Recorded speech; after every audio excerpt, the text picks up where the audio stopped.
Them ladies back in the day, they loved fitness instructors. Yeah, it was very nice. It was very nice.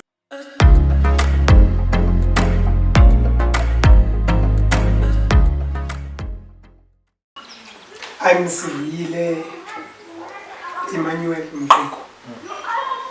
Currently, I'm a supply chain practitioner, which is a fancy way of saying I'm a buyer. I grew up in Port St. John's, in the Eastern Cape, in a very rural area called Sivuyile there. There was a 4-year gap between my education, completion of my education, and the start of my career. So that 4-year gap actually brought the most memorable years of my life. Sure. I started my professional career as an intern at Department of Health in Gauteng. Then that was in Central Johannesburg. Actually, I didn't start out as a supply chain practitioner. I was a finance intern when I got into the public sector. Yeah, somehow I found my way, or SM found me. Then, yeah, I'm here now. Sure. What did you actually study? I actually studied public management. Yeah, they use public admin and public management interchangeably. At the time, funny enough, I guess this might be giving away my age as well. At the time, supply chain management, it wasn't really an option in the universities and the technicals at the time. Sure. I guess even the public sector itself, they were using, when I joined the public sector, they were using a system called provisioning administration rather than supply chain management.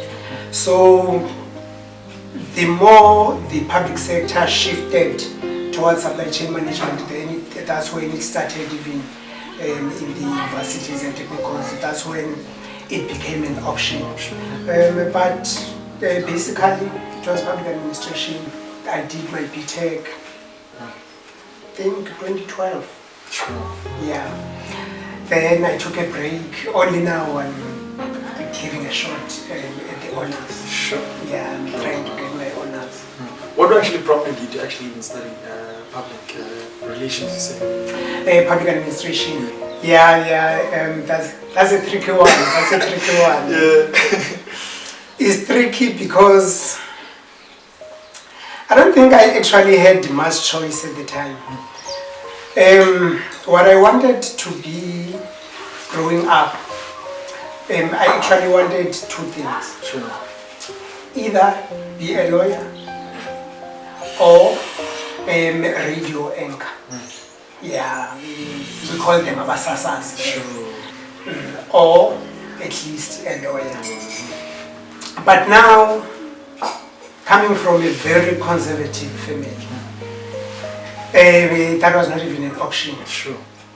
What happened was, when I completed my Matric, when in Port St. John's, if you can recall, there was a base, a military base camp there, that was incorporated to SANDF. But initially, before that army was incorporated to SANDF, it was Bantu Misa's army. Yeah, and I remember at some point he was the former big guy for the former Transkei. So his camp was there. So I had, or rather my family had close friends in the right positions in that army. Sure. So I was offered a job to say, you know what, as soon as you complete your Matric, you have a position waiting for you there. You'll start out as a soldier, you train like everybody else, then you will study in there, they will fund you and whatnot. So I had a job set for sure, and I was looking forward to it. I actually loved the idea. And the guy told me I could study whatever I wanted. And the nice part was I would be earning a salary and my parents wouldn't have to fork out anything out of their pocket. Sure. But now my old man told me straight that, you know what, you do anything where you will carry a gun whilst you're working, I disown you. Sure. There went that idea. So that meant being in the army and SAPS were out of the question for me. Then I thought, you know what, anyway, I wanted to be a lawyer because that was my number one love. The radio thing was the second love for me, but the number one was law. Then I said, okay, fair enough. I'll do what I wanted to do anyway. I'll do law. Sure. Now the problem is, like I said, coming from a conservative family, they have a different understanding of what lawyers do. Sure. My father again came and said, hell no. I won't have a son that will twisting the truth for a living. Yeah. So it was out. Sure. I couldn't be a lawyer. As a result, after completing my Matric, because everywhere else I applied for law. So I was forced to either take a gap year, because I was only told this in December. Sure. January, Yeah, preparing to start the new year at UNITRA, but I couldn't. If you're wondering why in December, my old man was working in Gauteng, so we would only see him, if we lucky, twice a year. It was either once or twice, around Easter's or in December. So he came in December, I was excited. I'm going to do my law, and he said, hell no, never. So then my sister told me in January, rather than sitting at home and do nothing, rather go back and redo Matric. So I went back to school, redid my Matric, and to avoid the potential embarrassment, because I thought to myself, damn, what if I do the same subjects, then I fail this time around? And I didn't know the technicalities or implications of that.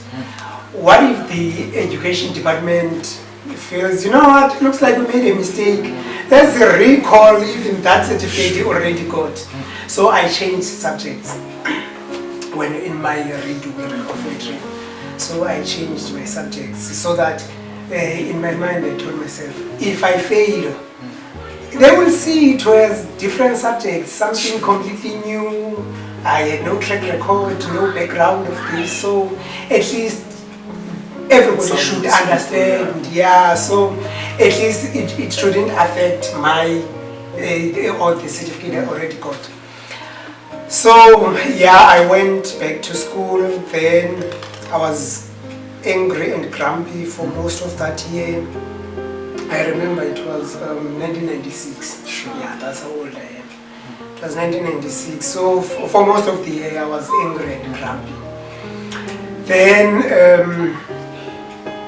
around September, my sister asked me, okay, now where did you apply? What will you be doing next year? I said, you know what, guys,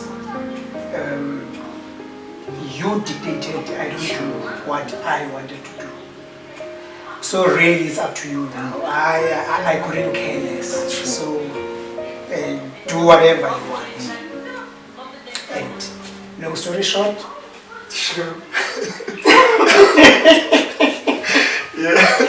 hence I'm saying, it's a tricky answering, one. answering that one, it's a bit tricky for me because it has a story and a story and a story. So yeah, but somehow she met this lady in Tata who was studying in Gauteng, Johannesburg. They exchanged numbers and details. That's how I ended up. And this lady was doing public admin. I did public admin. They did everything. I didn't apply. They did everything. So that's how I ended up there. No, but it makes sense. Like, considering the year before you actually applied yourself. I put in the effort, man. I put in the effort and was actually looking forward to it. Sure. Oh, by the way, I didn't tell you about what happened to my second option. Sure, because yes. I could have applied for the second option, but now part of the conversation at home during that December holiday, just before I went back for my second stint in Matric, part of the conversation was look for a field that will provide you a stable job, so that you ensure that whatever situation we're living in right now, you never hear. Sure. That's what they told me. Then me being me and me being from the rural areas and nobody interested in going to the rural areas and providing career expos at the time, I sat and looked at the radio DJs and anchors and whatnot and thought to myself, damn, they only work 3 hours a day. True. 3 hours. There's no way they're getting paid that much just for 3 hours. And the 2 radio personalities I knew at the time, they were driving the radio station branded vehicles. And I thought to myself, they can't even afford buying themselves vehicles. And I want to go back. So I personally scrapped that idea due to lack of knowledge. Sure. Had somebody come and explain to me, or maybe if there was career expo of some sort, then I probe and ask the questions, I would have known that it's actually 3 hours you hearing them. There's a lot of spade work that goes on behind the scenes, and it's just like any other job actually. So I missed out on that one. Sure. Due to misinformation or lack of knowledge. Sure. But nonetheless, I'm here. After I pep talked myself in that Easter holidays, I came back, refocused, and I aced my exams from there. And I managed to complete the qualification within, in fact, at first attempt. So within the prescribed initial 3 years. So I didn't have to repeat any years. Sure. And coincidentally, I'm loving what I'm doing. Which is quite great, because when we ask the question, more times than not actually, when you ask people why they're in the field they're in, chances are it's not actually something they intended to do, and it's actually not something they actually enjoy. So it's beautiful and rare that you find someone who actually says, you know, I'm actually enjoying what I'm doing. So yeah, you picked yourself out of the slump you were in mentally, you know what I mean? You had stellar, you know what I mean, years continue in terms of studying that. You finish your course. What's the projection in terms of, what's the next step in terms of projection? Where do you want to see yourself, and how did you go about applying for jobs?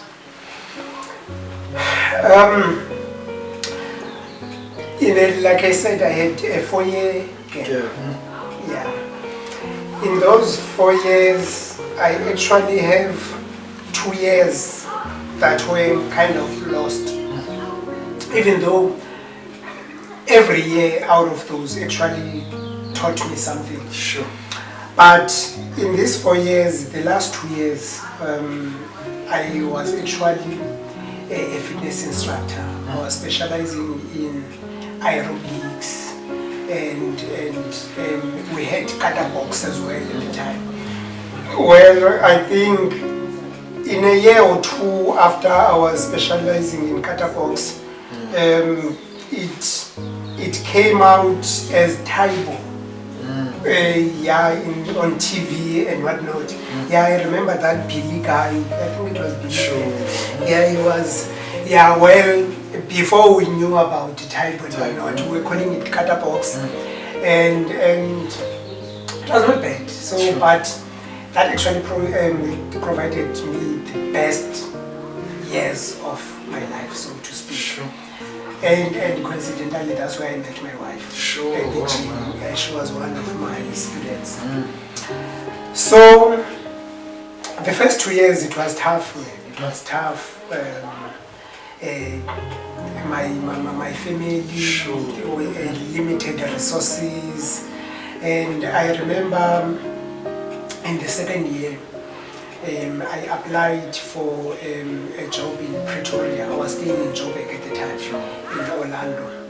So, applying for a job, I got an interview in Pretoria, and I had a girlfriend in Pretoria, because my tertiary actually did it in Technical Northern Gauteng. It's known now as TUT, Tshwane University of Watwa.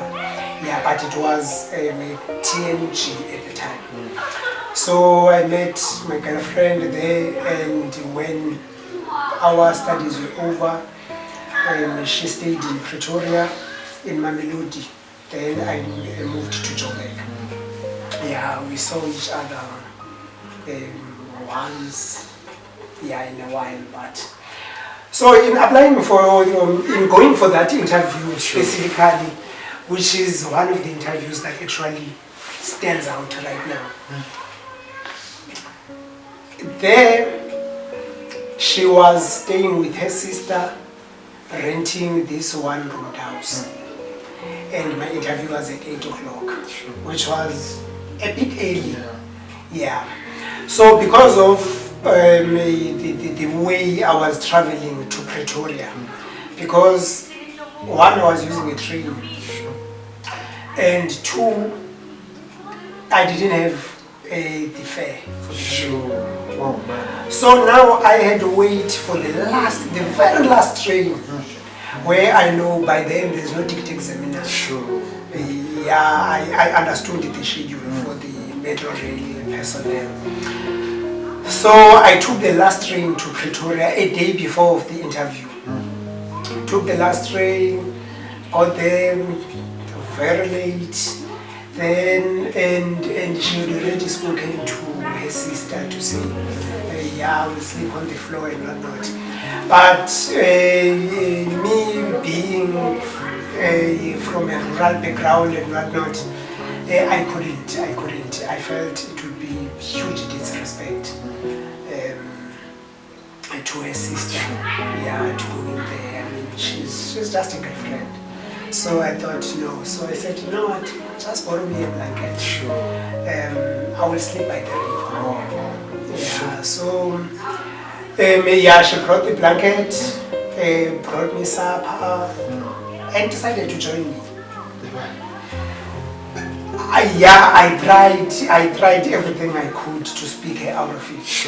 And as a result, we went, slept by the river. Okay, she slept by the river. I was a security guard. Which is one of the things I was worried about, because I knew with her there, I wouldn't be able to sleep. And indeed, I couldn't sleep. Consequently, I don't even remember how that interview went. Because I was tired, sleepy. I don't even want to think how I actually looked in that interview. Because I only washed my face going to that interview, because that river, it was not the cleanest of rivers. Rivers at Kasi. So, but I went nonetheless, and about that interview, that was the most memorable part, the previous night. Not the actual interview. No, the actual interview, like I'm saying, I don't even know how it went. I have no idea. I just couldn't wait for it to be over and done. But then even how I got that interview, me and a friend of mine, we used to, every Wednesday, we club together. This month, I would buy the Star.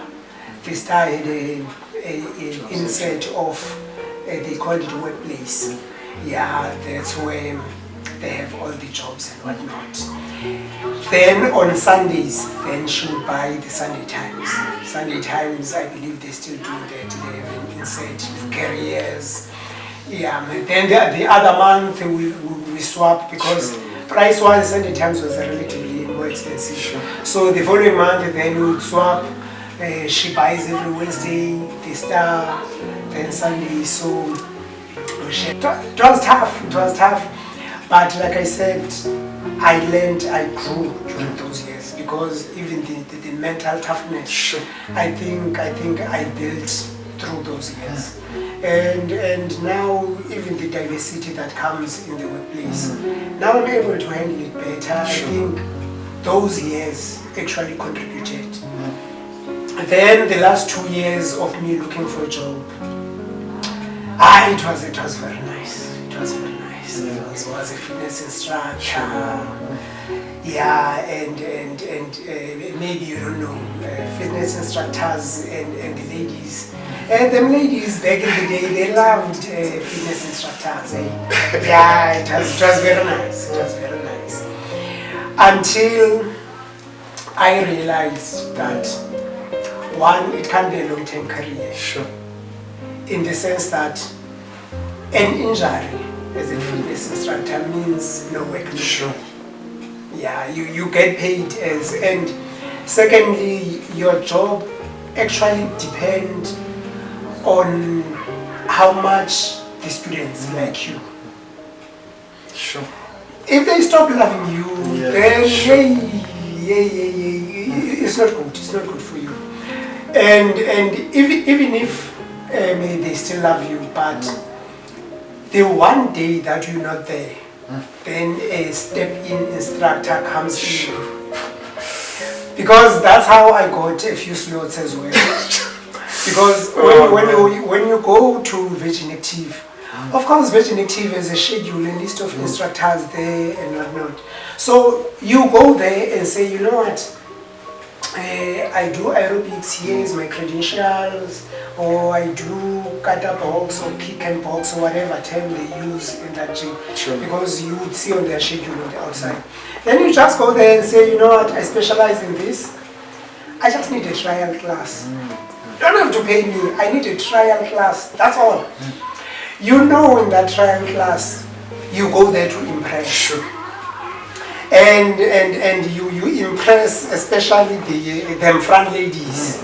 Yeah, every class there is always those front ladies. Not only they are vocal or they are regulars, but those are the ladies usually the gym coordinators or management listen to. So you focus on impressing them. So, and once you impress them, they will talk. Then you are in. Just like that, you are in. So when I analyzed this and I remembered what they were talking about, I mean what they told me back at home, that you need to find something stable, something that will ensure in the long run, ensures that you're not in the same position you are in, you basically make your life better. So I thought, you know what, as much as I love this, but it doesn't tick all the boxes. So yeah, I went back to looking for a job. Then I got this internship at the Department of Health in finance. So how I got to SM now this is where my career is taking shape. I was a finance intern, and every now and again, I think there were monthly meetings there. There was a guy in HR who was coordinating interns, development and whatnot. So he would put us in this auditorium and get our experiences, would explain how is it going, the challenges we're going through and whatnot. But now in those meetings I picked up, nobody wanted SCM. Sure. Apparently it was stressful. So even the new interns that were called in, they were fortunate enough that unlike me, I didn't have prior knowledge of what goes on in the workplace, but they were privy to that information to say, hey, this area, be very mindful, it's stressful. So nobody wanted SM because there was too much stress. Me liking the challenge, I said, guys, if you don't mind, I can actually, I can do it. I can do it. Lo and behold, they allowed me. So it was a 6-month internship. So I did only 2 months in finance, then moved over to SCM.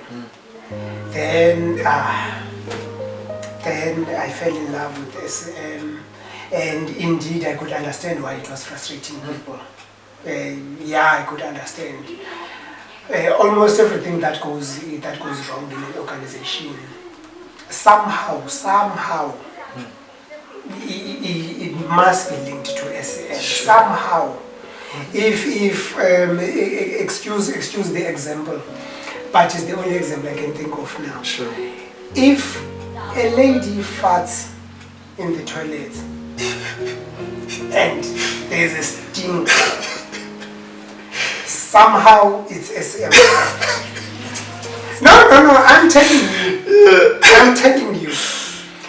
Then depending on an environment you work in, you'll be fortunate enough to say, to have somebody who will come out and defend you or defend SM. No.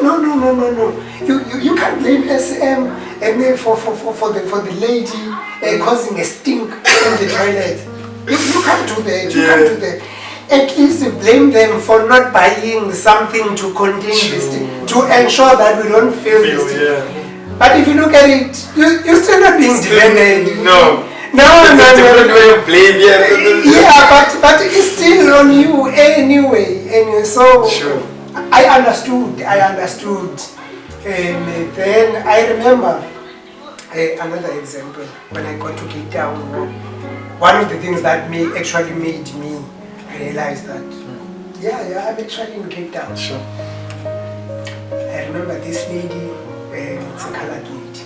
This lady came, stood in front of my desk and said to me,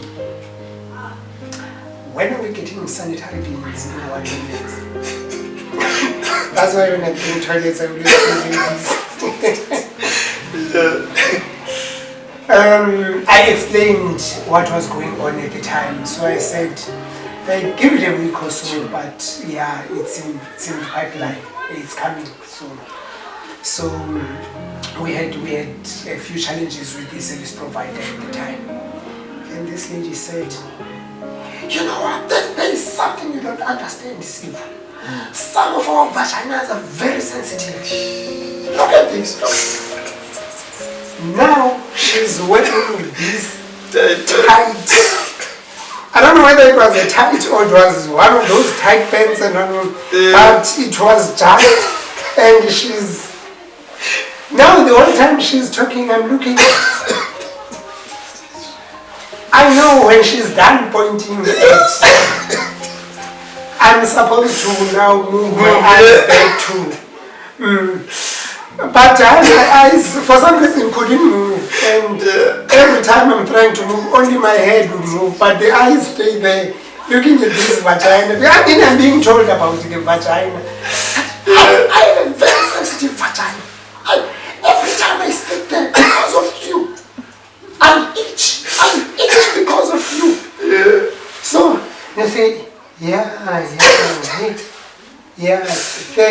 thanks for the enlightenment, but I was not aware of that side effect of not having she beams. Yeah, but yeah, look at me, eyes, eyes. She can see now. My eyes again.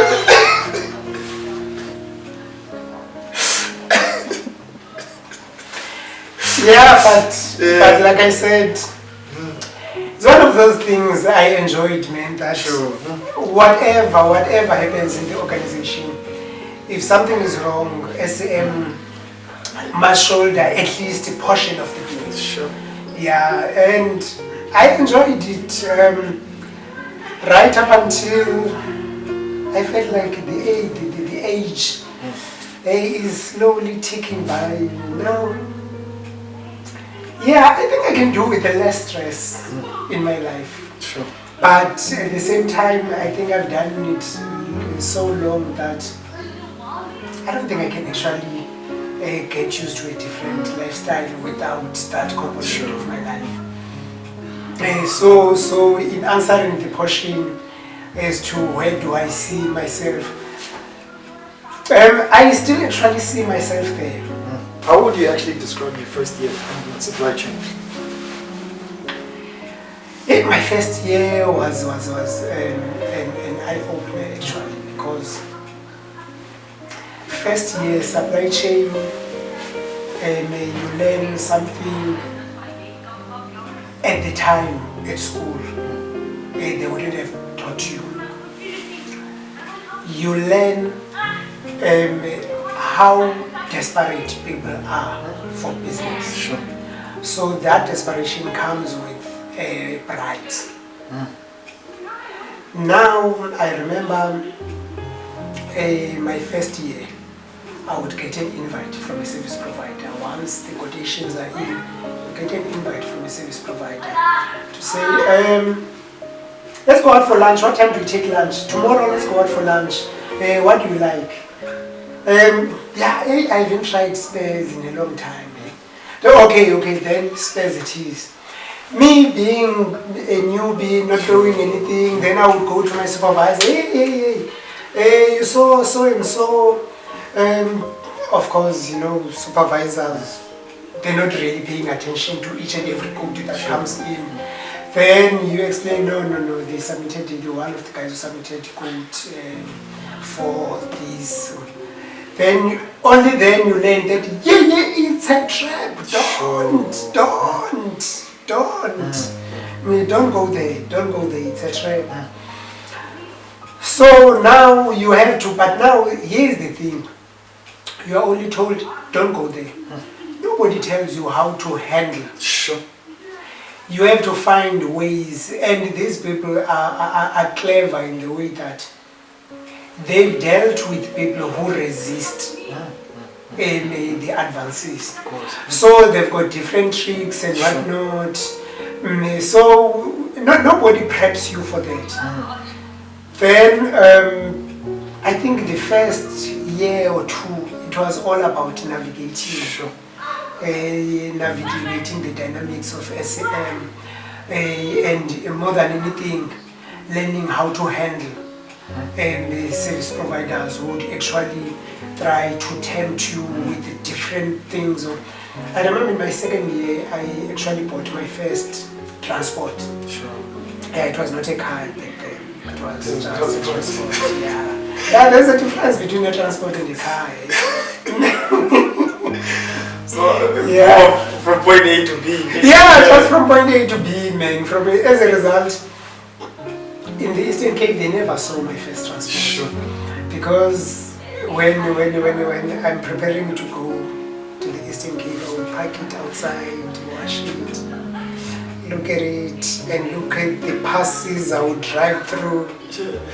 And then, what if I overtake a truck in those passes? Yeah. And it was a Fiat Uno, by the way.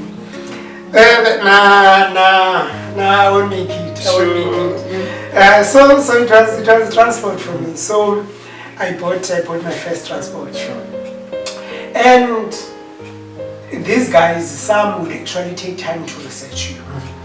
Once they know that you're the entry point of the quotations and whatnot. They don't know the influence you have, Sure. but they will take a chance, whether you are down there in the food chain, but they will still take a chance anyway, because they are hoping you have enough influence to say if they get you in their corner, then you might be able to get the right person on their side. So some of these guys would approach you and say, hey, nice car, by the way, nice car, and nice color, nice color, nice color. That's the condition of your tires. Yeah, I think I have maybe 10,000 or so kilometers left, but soon they're due for replacement, and you're answering innocently. Then the next thing, you get a call Friday afternoon to say, tomorrow let's make tiger wheel and tire. We'll replace all four, man. We'll replace all four. If you're not ready to replace them, I'll get you a voucher. Then you just go and collect them whenever you're ready. Sure. And if there's one habit I decided never to stop from the very first incident, because I thought it might help me grow and provide me opportunities to understand how to handle these things. I would share with my store every time. I would share that, hey, so and so, yeah, offered this. Yeah, it declined, but there was an offer of this nature. So that at least you want that even when you're not around, they are aware that this service provider does this. Public management, even now, still gets you too. If you look at the posts that are being advertised for supply chain practitioners, it will be a 3-year qualification on public management or supply chain, or they would add other 3 qualifications, but public management still gets you there. Sure. And then supply chain management. And most importantly, you need to do an introspection. Have a bit of a thick skin. Have a bit of a thick skin, and tell yourself from whilst you study, tell yourself that when you go into the workplace, you learn to separate the two, your career and yourself. Sure. With me, there's always Sivuyile. There's Sivuyile the person, Sivuyile the supply chain practitioner. I can have whatever challenges at work, because it can be frustrating, especially it can be frustrating. So you need to be able to, once you switch off that PC and walk out of the door at work, leave it there. Leave it there. Then get home, live your life, forget about the stress. Then when you go back, at times when you go to sleep or in the mornings, it will come. Find a way to deal with it. Sure. It can be stressful. So prep yourself in terms of develop a bit of thick skin. Because like I said, there's forever challenges with supply chain, because whatever goes wrong, whether it's related to SM or not, in the organization, whatever goes wrong, if someone wants to link it to SM, they will find a way to link it to SM anyway. So just brace yourself. So develop that thick skin even before. Don't think that if you do your things in a certain way, then you'll merely minimize the level of stress and the level of crisis and issues. But SM will always be SM. There will always be issues. And career growth. What's been your career growth like? And for anyone who's actually entered the career space, what would you advise them on growth? Supply chain management, I like it for one thing. It's like human resource. Supply chain management, every organization needs them.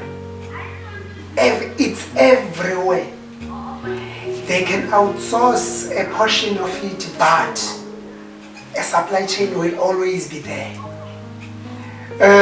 Human resource, they can use an external agent, but there will be an HR section who deals with that agent that is doing their screening and whatnot. And the interesting part of it, when HR needs that agent, who do they get it through? Supply chain. So something will always need to be bought. So career growth is good. It's good with SM.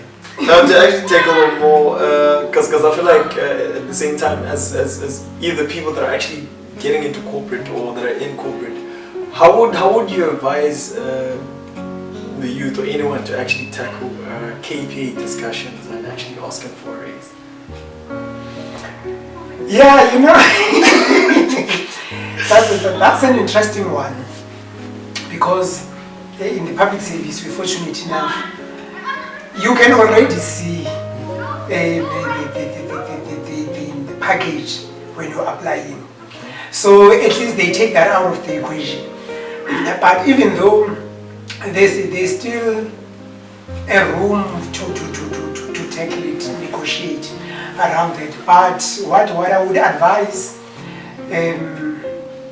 going about talking, it's a touchy subject, and everybody knows when you walk into that interview room, the guys interviewing you, they actually know it's in your mind. True. And it's as important to them as it is important to you. But now the difference is, to them it's not a priority, to you it's a priority.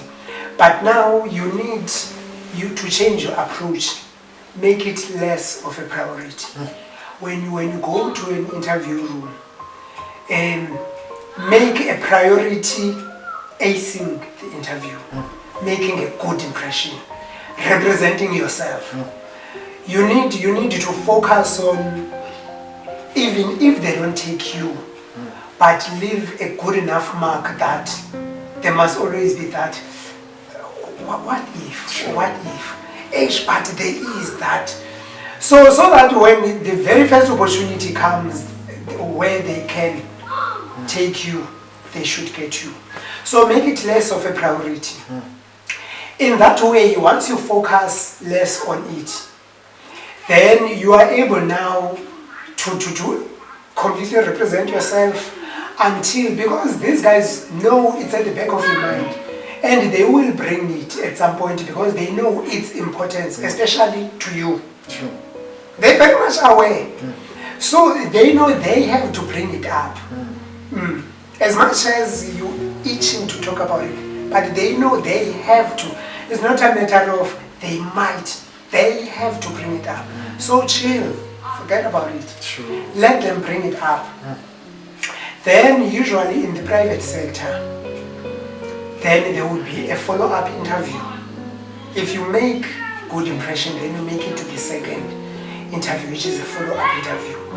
Since you both know how important it is, the fact that you didn't talk about it, that doesn't mean that when you get the job you won't talk about it. But now, the minute you talk about it, remember now you're taking something away from whatever impression you've already. Because like I said, they know how important it is. So now you're shifting their focus. Do whatever it takes to keep their focus on you and your skills and how good you are, or how good you can be for the organization.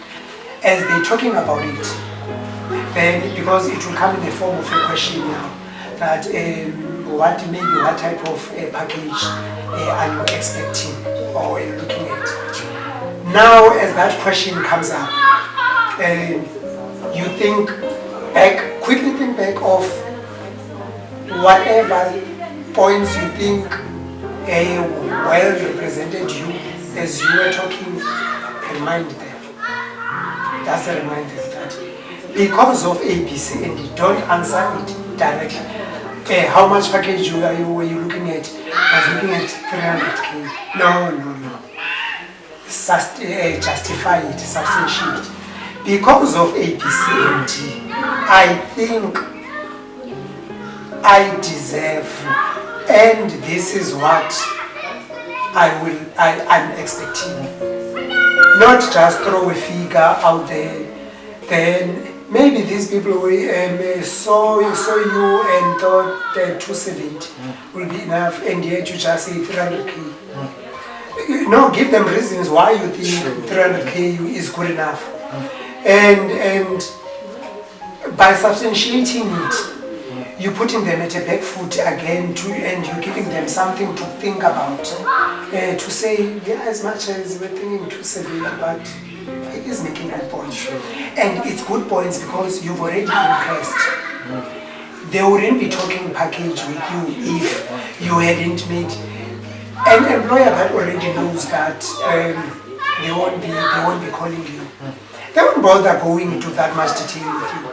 So you already know that you've already made, and they just might be willing to negotiate with you.